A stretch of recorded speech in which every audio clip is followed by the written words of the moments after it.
نووسەری ئەمریکی تۆماس فریدمان دوای دیداری سەرۆک جۆ بایدن مەترسی خۆی لە بەلوبنانبوونی وڵاتەکەی نەشاردەوە.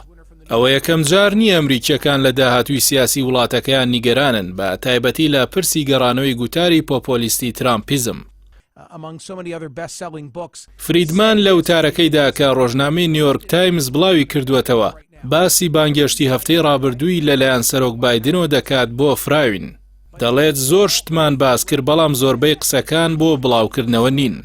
نووسەر بەڕێوەبەرانی تۆڕی فۆکس نیوز بە کەودەن ناودەبات کە دەڵێت بایدن ناتوانێت دوو ڕستە پێکەوە ببەستێتەوە کەچی ئێستا هەواڵی بەپەلایان ئەوەیە کە سەرۆک توانیوێتی پەرتەوازەی ناتۆ و هاوپەیمانی خۆراوا لە کەنەداوە بۆ فنلەندا و تا دەگاتە ژاپۆن پێکەوە ببەستێتەوە.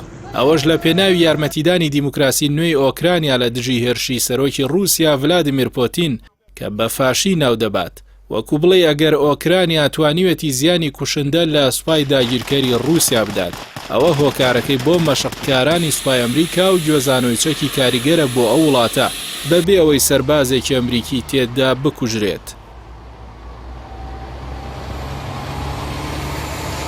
فریدمان ئەو دیدارەی کۆشکی سپی بە باشترین ئیدارە ناودەبات لە سەردەمی بۆشی باوکەوە کە پێشتر بەویش دەوترا نازانێت دووڕستە بڵێت کەچی توانی لە ڕوخاندنی یەکێتی سۆڤێت و یەگرتنەوەی هەردوو بەشەکەی ئەڵمانیادا کاریگەر بێت بەبێ تەقاندنی گولەیەک و کوژرانی تەنیا سەربازێکی ئەمریکی. دوجار نووسەر پەردە لەسەر بەشێک لە دیدارەکەی لەگەڵ بایدن هەڵدەداتەوە کە ئەویش نیگەرانی سەرۆکە لەوەی نەتوانێت یەکڕیزی نێوخۆ بگێڕێتەوە.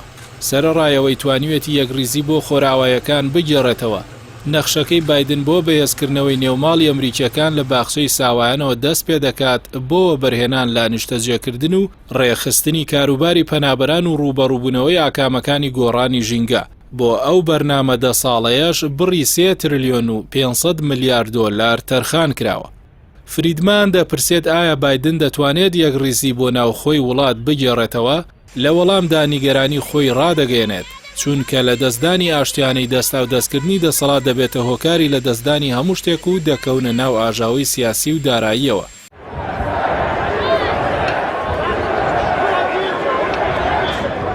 گوتاری پۆپۆلیستی وڵاتەکەی کە گەیشتە شکاندنی شکۆی کۆنگرێس تا ئێستاش ترامپ و لایەنگرانی سوورن لەسەر سەرکەوتنیان. ئەوە بەراورد دەکات لەگەڵ هەڵەی سیاسیەکانی لوبنان لە هەفتاکاندا کە وڵاتەکەی بەم وێرانی ئەمڕۆ گەیاند بۆیە دەڵێت بەگەدەی پڕەوە لە کۆشکی سپی دەرچوون بەڵام لە دڵمدا غەم و پەژارەی گەورە چەسپیوە.